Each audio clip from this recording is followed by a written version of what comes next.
Menteri Sekretaris Negara Prasetyo Hadi menyebut keputusan Presiden terkait pengangkatan Jaksa Agung Muda Tindak Pidana Khusus atau Jampitsus baru akan ditandatangani dalam 1 hingga 2 hari ke depan. Prasetyo pun mengatakan Jaksa Agung telah mengirim surat resmi pada Presiden Prabowo Subianto pada pekan lalu terkait usulan nama calon Jampitsus pengganti Febri Adriansyah. Yang lalu, Bapak Jaksa Agung telah secara resmi berkirim surat kepada Bapak Presiden berkenaan dengan usulan nama pejabat Jaksa Agung Muda Tindak Pidana Khusus yang beberapa waktu yang lalu yang bersangkutan yang saat itu menjabat mengajukan pengunduran diri. Nah, dan waktu itu kami juga menyampaikan bahwa kami mohon waktu untuk dibahas sesuai dengan mekanisme di tim penilai akhir, dan insya Allah 1-2 hari ini sudah akan ada keputusan dan Bapak Presiden akan menandatangani kepres pengangkatan pejabat yang... Setelah dilaporkan Persatuan Wartawan Indonesia, kini giliran Perkumpulan Media Independen Online Indonesia laporkan Hotman Paris ke Polda Metro Jaya. Pernyataan Hotman Paris dinilai merendahkan profesi wartawan.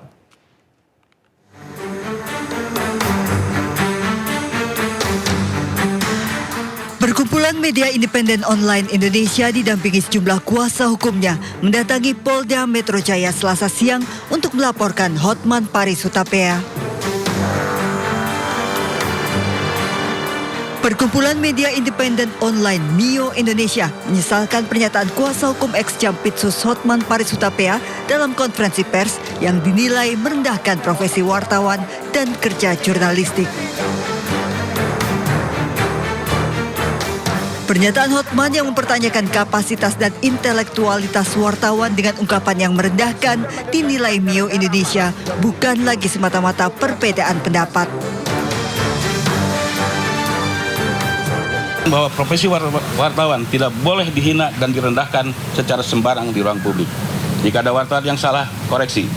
Jika ada berita yang keliru, gunakan hak jawab dan koreksi. Jika ada dugaan pelanggaran kode etik, laporkan melalui mekanisme yang tersedia. Namun jangan menghina profesinya.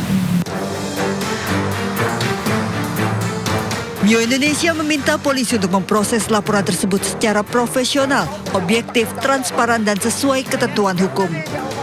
Hotman dilaporkan pasal penghinaan dan menyerang kehormatan orang lain secara lisan, serta undang-undang pers. Dari Jakarta, tim liputan iNews melaporkan. Kita ke informasi lain pemirsa, posisi Wakil Presiden Gibran Rakabuming Raka yang tidak duduk sejajar dengan Presiden Prabowo Subianto pada sidang Kabinet Paripurna kemarin jadi sorotan. Istana pun buka suara, Menteri Sekretaris Negara Prasetyo Hadi menyebut perubahan tata letak kursi hanya persoalan teknis semata.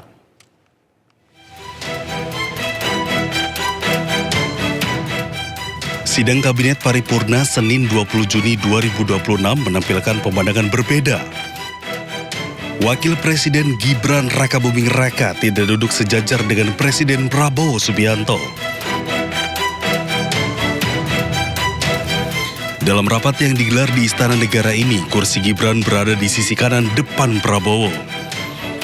Gibran duduk bersama jajaran menteri mulai dari Menko Perekonomian Erlangga Hartarto, Menko Pangan Zulkifli Hasan, dan Menteri Sekretaris Negara Prasetyo Hadi. Perbedaan posisi duduk Prabowo dan Gibran ini pun jadi sorotan. Namun Menteri Sekretaris Negara menyebut perubahan tata letak hanyalah masalah teknis semata. Ia pun membantah adanya isu ketidaksetaraan antara Presiden dan Wapres. Karena banyaknya program itu juga harus diikuti atau didukung dengan data-data, maka kemarin beliau kan menggunakan alat bantu namanya teleprompter. Nah, itulah yang kemudian kenapa menjawab pertanyaan yang secara layout, kalau saudara-saudara kemarin perhatikan adalah Bapak Presiden berada di tengah-tengah, dan kalau yang dipertanyakan adalah posisi dari Bapak Wakil Presiden, kalau menurut kami ini hanya masalah kebutuhan teknis semata, tidak ada hal-hal lain yang mungkin perlu dikhawatirkan. Tidak ada kaitan dengan anggapan bahwa posisi Presiden dan Wapres tidak setara gitu ya, Mas? Tidak ada, sama sekali tidak ada, sama sekali tidak ada. Kami pada posisi kita sekarang sedang kompak-kompaknya, sedang semua berusaha keras mencapai apa yang menjadi garis dari Bapak Presiden. Sebagai perbandingan, dalam sidang Kabinet Paripurna 13 Maret 2026 lalu, posisi Presiden Prabowo dan Wapres Gibran sejajar. Keduanya duduk dalam satu meja yang sama. Tim Liputan iNews melaporkan. Sidang pra-peradilan ketiga Roy Suryo terkait gugatan ganti rugi kasus ijazah Jokowi ditunda. Sidang akan kembali dilanjutkan pada tanggal 29 Juli mendatang.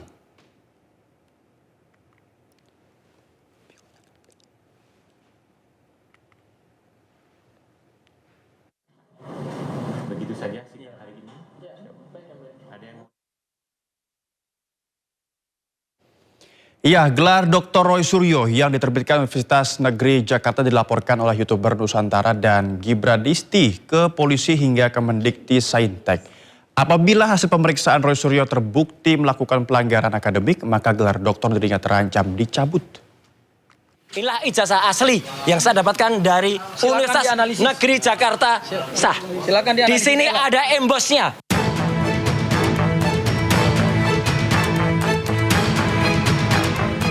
Ketua Harian YouTuber Nusantara mendatangi kantor Kemendikti Saintek melaporkan dugaan plagiarisme pada disertasi Roy Suryo. Pelapor menyebut setiap bab dalam disertasi Roy Suryo memiliki tingkat kemiripan yang tinggi.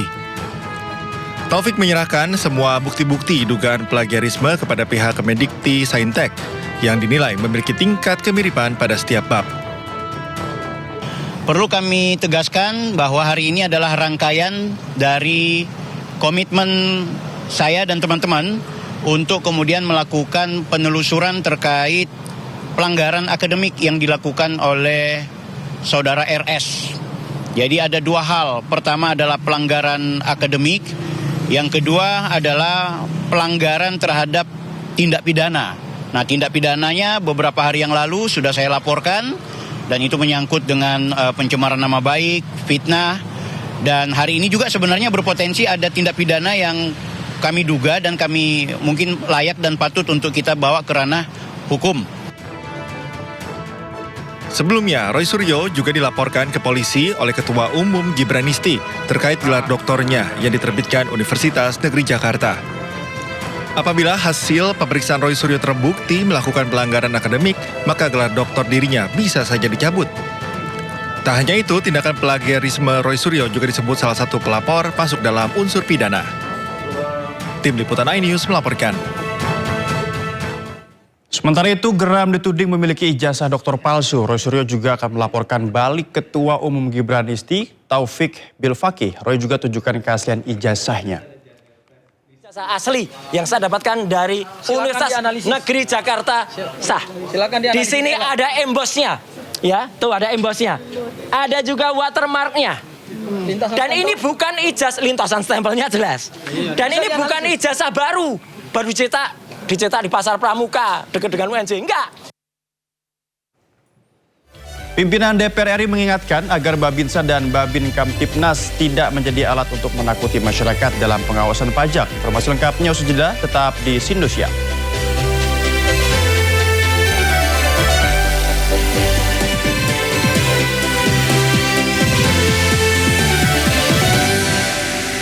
Direktur Jenderal Imigrasi dan Pemasyarakatan Hendar Sam Marantoko pastikan status pencekalan terhadap ex-Jampitsus Febri Adriansyah masih berlaku. Hal itu ia sampaikan merespons penerbitan 3 sprindik baru yang dikeluarkan Kejagung di kasus yang menjerat Febri Adriansyah. Hendar Sam pastikan permohonan pencekalan yang sebelumnya diajukan sesuai sprindik Direktorat Reserse Kriminal Khusus Polda Metro Jaya tetap berlaku selama 20 hari. Terkait hal tersebut, Hendar Sam pun menjelaskan imigrasi hanya sebagai pelaksana teknis untuk kasus hukum. Apabila aparat penegak hukum dan kementerian terkait ajukan cekal, maka pihak imigrasi wajib menindaklanjuti. Sesuai dengan hukum acara masih berlaku yang lama sampai dengan 20 hari. Dan kemudian nanti kami tinggal menunggu permintaan daripada penyidik dari kejaksaan, apakah akan ada cekal lagi atau tidak. Jadi harap diketahui bahwa imigrasi hanya sebagai pelaksana teknis saja untuk kasus-kasus seperti ini. Jadi memang apabila ada dari aparat penegak hukum, dari kementerian terkait mengajukan cekal, maka kami wajib untuk menindaklanjutinya.